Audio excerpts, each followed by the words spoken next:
우리는 인생을 살면서 많이 기다립니다. 뭐 표를 살 때도 기다리고, 집에서는 요즘은 또 밥이 뜸들기를 기다리고, 가는 곳마다 순서를 기다리고, 예배 시간 기다리고, 또 공항이나 뭐 기차역이나 선착장에서 반가운 사람을 기다립니다. 어떤 사람은 원서를 넣은 사람은 합격 소식을 기다리고요, 취직 통보를 기다립니다. 어떤 사람은 월급날을 기다리고, 어떤 사람은 결혼식 날, 또 어떤 이는 특별한 때와 기한을 놓고 기다립니다. 이렇듯 우리 인생에는 크고 작은 기다림으로 가득 차 있습니다. 그래서 어떤 사람은 인생은 기다림이다 라고 말하기도 했습니다. 사실 오늘부터 시작되는 대강절도 사실은 기다리는 절기입니다. 12월이 되면 교회에서는 대강절 혹은 대림절이라고 하는 절기를 지킵니다. 여러분, 대강절이 무엇입니까? 대강절은 대강 보내는 절기가 맞죠? 아니, 그게 아니고 대강절은 기다릴 때 내릴 강 또는 기다릴 때 이말림 해서 주의 강림, 주의 오심, 주의 성전을 기다리는, 주의 성탄을 기다리는 절기입니다. 구세주 예수님이 내 마음에도 오시고 또 가까운 친구, 친척, 이웃에게도 오시기를 기다리는 절기가 바로 대강절인 겁니다. 우리가 성경을 보면 경건한 믿음의 사람들은 주님의 오심을 기다렸습니다. 오실 메시아 그리스도를 계속해서 기다렸습니다. 동방 박사들은 예물을 준비하고서 기다렸고, 또 성경에 보면 의롭고 경건한 시몬이라고 하는 분은 성령 충만한 가운데 오실 메시아를 기다렸습니다. 또 나이 많이 든 여선지자 안나도 성전에서 기도하면서 메시아를 기다렸습니다. 물론 요즘에도 사람들이 성탄을 기다립니다. 누가 가장 많이 기다릴까요? 제일 아마 성탄을 기다리는 사람은 아마도 장사하는 사람들 같아요. 대목을 볼 수 있기 때문에 그래요. 그들은 교회보다 먼저 크리스마스 추리 장식을 합니다. 우리 교회는 크리스마스 추리 장식 아직 안 했는데 땡스기빙 그 전부터 막 준비를 하더라고요. 이분들은 대목을 봐야 되니까 캐럴도 들어놓고 이제 뭐 성탄절 준비에 열심히 합니다. 하지만 그들의 기다림의 목적은 예수 메시아가 아니라 돈이죠. 그러나 돈은 내 생명이 끝나는 순간, 내 목숨이 영혼을 향하여 떠나가는 그 순간 돈은 아무 소용이 없습니다. 이 말은 돈이 필요하지 않다 그런 말이 아니라 사람이 살아가려면 돈이 필요하죠. 그래서 장사도 하고 일도 해서 돈을 벌어야 됩니다. 그러나 돈 때문에 가장 중요한 영혼의 문제를 놓쳐서는 안 됩니다. 나의 이 짧은 삶이 끝날 때 나는 하나님 앞에서 어떤 모습으로 서게 될 것인지, 내 영혼은 과연 하나님 앞에서 어떤 모습으로 서 있게 될 것인지, 내 삶은 마지막 날에 과연 어떻게 최종 결산될 것인지, 이 중요한 문제를 우리는 잊어서는 안 됩니다. 오늘 본문은 이렇게 시작합니다. 그때에 가이사 아구스도가 영을 내려 천하로 다 호적하라 하였으니, 여기서 가이사 아구스도는 로마 제국의 황제 시저 아우구스투스를 말하죠. 아우구스투스는 BC 27년부터 AD 14년까지 로마 제국을 다스렸는데, 그는 제위하면서 천하에, 그러니까 로마 제국 전역에 호적령, 지금으로 말하면 인구 센서스 같은 것을 내렸습니다. 보통은 14년에 한 번씩 하는데 아구스도는 당시 갑자기 통치 자금이 특별히 필요해서 10년 만에 이런 명령을 내렸습니다. 10년 정도 지나고 나면 인구가 또 늘잖아요. 그러면 숫자 해면은 많은 돈을 거둬들일 수 있으니까 그렇게 명령을 내린 겁니다. 그런데 그의 제위 기간 중에 시행된 또 다른 또 호정령도 있었기 때문에 의사 누가는 이 누가복음을 기록하면서 그걸 분명히 구별하기 위해서 오늘 본문에서 이렇게 덧붙이죠. 2절입니다. 이 호적은 구레뉴가 수리아 총독이 되었을 때에 처음 한 것이라 라고 이렇게 말을 붙여놓습니다. 여기 보면 처음 한 것이라는 말이 나오는데 그 말은 뭐예요? 인구조사가 그 다음에도 있었다는 얘기죠. 다음에도 있었다는 말입니다. 유대인 역사가 요세푸스에 의하면 그 나중 인구조사는 AD 6년에 있었습니다. 하지만 그 처음 것에 대해서는 그에 대한 자료가 남아있지 않아요. 그래서 정확히 몇 년에 인구조사를 명했는지 그건 알 수가 없습니다. 다만 구레뉴가 수리아에서 군사장관으로 지냈던 BC 12년부터 이제 그가 군사장 밀리터리 거버너로 근무를 했었는데 그 이후에 이제 호정령이 있었던 것은 분명합니다. 그런데 우리 예수님이 태어나셨을 때 유대 지역은 누가 다스리고 있었냐면 더 그레이트 헤롯, 그 대헤롯이 다스리고 있었다고, 헤롯 왕이라고 마태복음에 기록되어 있죠. 근데 그 대헤롯이 역사적으로 몇 년에 죽냐면 BC 4년에 죽어요. BC 4년에. 그렇다면 아우구스투스의 호정령은 예수님 탄생 이전에 BC 12년부터 BC 한 5년 사이, 그 사이에 수리아 구레뉴가 수리아 총독 때에 내려진 것으로 산출해 볼 수 있습니다. 이것을 누가가 구체적으로 이렇게 기록을 하고 있는 것은 지금 자기가 이걸 기록하고 있는 것은 내가 뭐 허구로 상상해가지고 쓰는 것이 아니라 사실에 입각해서 내가 실제를 근거로 해서 기록하고 있는 것임을 이야기하고 있는 겁니다.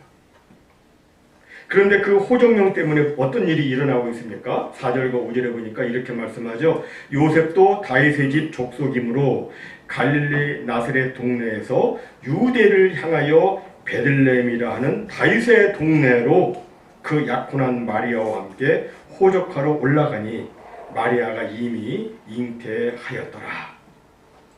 당시 요셉과 마리아는 어디에 살고 있었냐면 나사렛에서 살고 있었습니다. 나사렛은 이스라엘 북쪽 갈릴리 지방의 산골 마을입니다. 마리아는 그때 이제 잉태한 지 이미 오래되어서 만삭 상태였습니다. 이때는 만삭이면 다들 웬만하면 좀 조심조심하면서 집에서 해산할 준비를 하고 있어야 됩니다. 그런데 아구스토의 황제의 호정령이 내려진 거예요. 그래서 요셉과 마리아는 어쩔 수 없이 그 나사렛에서, 북쪽 나사렛에서 베들레헴까지 한 145km 정도 되는 먼 거리를 찾아가게 됩니다. 뭐 지금은 자동차라면 금방 가지만 그 시는 뭐 그렇게 못 가잖아요. 그래서 다들 그냥 이제 자기 고향으로 가는데 이 요셉과 마리아도 조심조심 베들레헴에 도착합니다. 도착한 그 다음에 대해서 오늘 본문 6절과 7절은 이렇게 말씀합니다. 거기 있을 그때에 해산할 날이 차서 첫 아들을 낳아 강보로 싸서 그 위에 누였으니 이는 여관에 있을 곳이 없음이러라. 여기 첫 아들을 낳았다고 되어 있어요. 그 말은 뭐예요? 요셉과 마리아가 결혼 생활하는 중에 다른 자식들도 그 후에 태어났다 하는 것을 말해주고 있는 거죠. 그리고 강보는 헬라어로 이 천조각을 말해요. 천조각인데 이 말은 찢다에서 나온 단어입니다. 그래서 어떤 이들은 이 강보를 유대인들의 전통에 따라 대략 한 뼘 정도 되는 넓이의 천을 붕대처럼 길게 만들어가지고 거기에다가 성경 구절이나 아기 이름을 거기다 기록하고 그 아기를 둘둘둘 마른 것이다 라고 말하기도 합니다. 강보에 싸서 그 말을 그렇게 해석을 해요. 저도 그럴 가능성이 충분히 있다고 생각합니다. 하지만 예수님을 쌌던 강보가 뭐 남아있지 않으니까 이에 대해서 우리가 정확히 알 수는 없죠. 다만 우리가 분명히 알 수 있는 건 뭐냐면 마리아와 요셉이 강물로 아기 예수님을 싸가지고 구유에 뉘었다고 하는 거예요. 구유. 그렇다면 여러분, 정말 이거는 얼마나 기가 막힌 이야기입니까? 예수님은 하나님의 아들 메시아이시고 만왕의 왕이신데 그렇게 존귀한 분이 이 찢어서 만든 그 강보에 쌓여가지고 짐승 구유에 누이셨으니 이게 얼마나 기가 막힌 이야기입니까? 이건 상상을 해보십시오. 그 짐승이 먹는 그 구유예요. 거기다가 예수님을 누이는 거예요. 이건 뭐 소박한 모습이 아니라 비천한 모습이라고 볼 수 있습니다. 정말 우리 인간들은 너무했습니다. 예수님은 우리를 구원하기 위해서 하늘의 모든 영광 다 내려놓으시고 이 땅에 오셨건만 우리 인간들은 단 하나도 내어주지 않았고 고작 드린 것은 구육밖에 없었습니다. 그래서 어떤 신학자는 말하기를 우리 인류를 구원하러 오신 하나님의 아들에게 우리 인류가 최초로 준 선물은 구유였으며 마지막으로 준 선물은 십자가였다라고 했습니다. 예수님은 하나님의 아들이시기에 왕궁이나 맨션에 오셔도 시원치 않은데 그 대신 구유 맨주에 오신 거예요. 정말 낮은 모습으로, 비하된 모습으로, 비천한 모습으로 오셨습니다. 그 영광스러운 하늘 보좌에서 내려오셔서 구유에 누이셨습니다. 상상할 수 없는 비하죠. 이것은 인간이 지렁이가 되는 것보다 더 충격적인 일입니다. 왜냐하면 피조물이 되는 것과 창조주가 피조물이 되는 것은 전혀 다른 차원이기 때문에 그렇습니다. 빌립보서 2장 6절로 8절은 이렇게 말씀합니다. 그는 근본 하나님의 본체시나 하나님과 동등됨을 취할 것으로 여기지 아니하시고 오히려 자기를 비워 종의 형체를 가지사 사람들과 같이 되셨고 사람의 모양으로 나타나사 자기를 낮추시고 죽기까지 복종하셨으니 그 십자가에 죽으심이라. 예수님은 가장 높은 곳에서 가장 낮은 곳으로 오셨습니다. 예수님은 더 이상 낮아질 수 없는 자리까지 내려가셨습니다. 인간 아기의 모습으로 종의 모습으로 구유에 누이셨고 결국은 십자가의 자리까지 이르시게 된 거예요. 그런데 이 모든 일이 이루어져가는 그 모든 과정을 보면 우리는 정말 놀라지 않을 수가 없습니다. 여러분 오늘 말씀을 한번 그 당시 배경을 한번 생각을 해보세요. 여러분 만약에 그때 아구수도가 호정령을 갑자기 내리지 않고 평소대로 4년 후에 14년 만에 한 번씩 했으니까 4년 후에 시행했었더라면 그러면 어떻게 되는 거예요? 예수님은 그냥 나사렛에서 태어나실 수밖에 없는 거예요. 그죠? 베들레헴을 갈 이유가 없는 거예요. 그냥 나사렛에서 예수님이 태어나셨으면 그럼 어떻게 되는 거예요? 그러면 메시아가 베들레헴에서 태어날 것이라고 예언한 미가 선지자의 예언이 이루어질 수가 없어요. 예수님 탄생 700년 전에 미가 선지자는 이렇게 예언을 했습니다. 베들레헴 에브라다야 너는 유다 족속 중에 작을지라도 이스라엘을 다스릴 자가 네게서 네게로 나올 것이라. 그의 근본은 상고에 영원에 있느니라. 여기서 이 미가는 태초 이전 영원 전부터 존재하시던 이가 베들레헴에서 태어날 것이다 라고 예언을 했습니다. 이 예언은 반드시 이루어져야 됩니다. 이 예언이 그대로 이루어지지 않으면 성경은 이건 믿을 수가 없는 거예요. 그리고 그렇게 되면 사람들이 성경에 대해서 뭐라고 거부를 해도 할 말이 없게 됩니다. 우리가 구약 성경을 보면 예수님에 관한 예언이 대략 350개 정도가 나오는데 만약에 그 중에 하나라도 틀리면 성경을 정확무한 하나님의 말씀으로 받아들일 수가 없습니다. 근데 이게 다 맞는 거예요. 그 예언이 그대로 다 성취가 되는 겁니다. 이렇게 놀랍도록 딱 들어맞으니 이건 정말 놀라지 않을 수가 없는 거예요. 여러분 어떻게 하나님께서 그렇게 신비하게 장소와 그 타이밍을 그렇게 다 어떻게 맞추셨는지 정말 신기하게까지 합니다. 이게 왜 그렇게 되냐면 하나님의 섭리가 있기 때문에 그래요. 하나님께서 역사하시는 거예요. 역사와 역사의 흥망성쇠, 인간의 모든 것을 누가 주관하시느냐? 하나님이 주관하세요. 하나님의 섭리, 하나님의 뜻 가운데 그것을 하나님이 인도하십니다.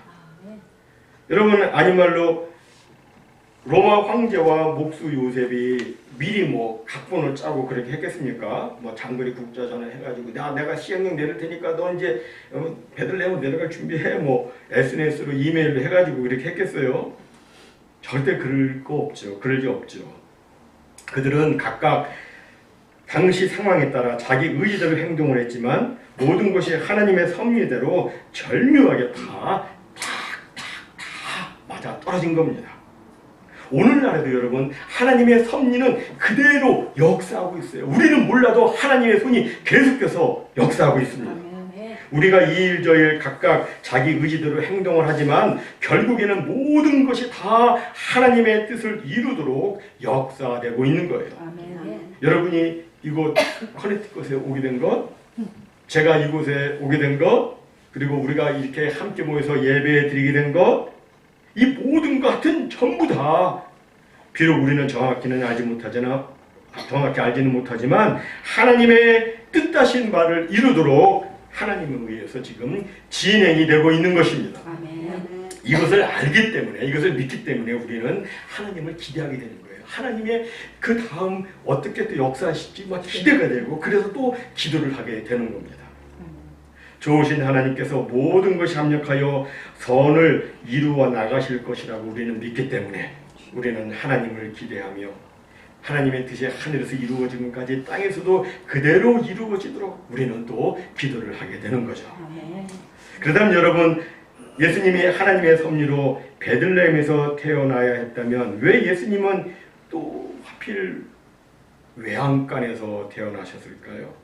뭐 구유가 어디 있겠어요? 안방에 구유가 있겠어요? 이 구유가 있는 장소는 외양간 아니겠습니까? 여러분, 예수님은 하나님의 아들이시니까 얼마든지 좋은 데서 태어나실 수 있고 또 그리 되어야 마땅한데 왜 굳이 예수님은 또 외양간에서 태어나셨을까요? 여러 이유가 있지만 가장 핵심적인 이유는 낮고 천한 인생의 고통을 몸소 체험하시고 우리들을 이해하시며 우리들을 구원하시기 위함입니다. 그런데 오늘 본문에 보니까 그 이유를 조금 다른 각도에서 의사 누가는 지적을 하고 있습니다. 7절 하반절에 보니까 뭐라고 되어 있냐면 이는 여관에 있을 곳이 없음이라라. 여관에 있을 곳이 없기 때문에, 다시 말해서 여관마다 빈 방이 없기 때문에 어쩔 수 없이 외양간에서 태어나셨다고 하는 겁니다. 이미 말씀드린 것처럼 그때는 황제의 명에 의해서 모두가 다 사람들이 자기 본족 고향으로 내려가던 때였습니다. 멀리 타국 디아스포라에서 살던 사람들까지도 자기 고향에 몰려드는 그런 시기였어요. 그래서 고을마다 방이 없는 것은 당연한 일이었습니다. 먼저 빨리 내려온 사람들에 의해서 방이 다 이제 다 찼기 때문에 천천히 조심조심 내려온 마리아 요셉까지 차례가 오지 않은 겁니다. 그런데 이것을 오늘의 우리에게 적용을 해보자면 예수님이 여관에 있을 곳이 없기 때문에, 여관에 방이 없었기 때문에 거기에 들어가지 못하신 것처럼 우리의 마음의 방이 다 차 있으면 예수님께서 아무리 우리의 마음에 들어오시려고 해도 들어오실 수가 없다고 하는 거예요. 여러분, 한번 여러분의 마음의 방을 한번 들여다보시기 바랍니다. 과연 여러분의 마음에 예수님이 들어올 자리가 있습니까? 요즘 우리는 얼마나 바쁘게 삽니까? 얼마나 마음이 이 일 저 일 이 생각 저 생각으로 꽉 차 있으며 분주합니까? 그리고 얼마나 또 유튜브나 드라마나 SNS 같은 곳으로 마음의 방이 꽉 차 있습니까? 제가 여러분의 마음을 볼 수 없어서 잘 모르지만 마음속까지 감찰하시는 하나님께서 저의 마음을 그리고 여러분의 마음을 보신다면 우리 마음에 정말 여러 가지로 별의별 생각이 다 가득 차 있는 것을 우리가 고백하지 않을 수가 없습니다. 그런데 여러분, 만약 우리의 마음이 그런 생각들로만 가득 차 있다면, 정말 우리의 마음이 세상을 향한 욕심과 또 그런 죄악으로 가득 차 있다면 예수님이 우리 마음속에 들어오실 자리는 없는 겁니다. 그래서 우리는 이 대강절을 보내면서 우리의 마음을 정리를 하고 주님 모실 방을 준비해야 하는 겁니다. 세상과 세상에 있는 것들을 사랑하고 그것들에 치우쳐 있는 우리의 마음을 정리하고 그리고 주님을 간절히 기다려야 하는 겁니다. 예레미야 애가 3장 24절과 26절까지를 보면 이렇게 말씀합니다. 내 심령에 이르기를 여호와는 나의 기업이시니 그러므로 내가 그를 바라리라 하도다. 기다리는 자들에게나 구하는 영혼들에게 여호와는 선하시도다. 사람이 여호와의 구원을 바라고 잠잠히 기다림이 좋도다. 사랑하는 성도 여러분, 우리가 주님을 기다리면 선하신 주님을 만나게 됩니다. 정말 일생일대에 좋은 일이 생기는 겁니다. 저는 설교 초두에 동방 박사들도 또 시몬도 안나도 주님의 오심을 기다렸다는 말씀을 드렸습니다.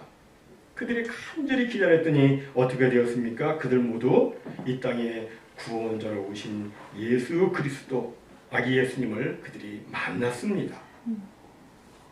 우리도 주님을 기다리면 주님을 만나게 됩니다. 모쪼록 앞으로 이어지는 이제 4주 동안에 자신의 마음의 방을 잘 정리 준비하시고 마음의 방 들여다보면 버릴 게 많이 있어요. 정리할 게 많이 있습니다. 정리하십시다. 4주 동안에 잘 정리 준비하시고 그리고 주님을 간절히 기다리시기 바랍니다.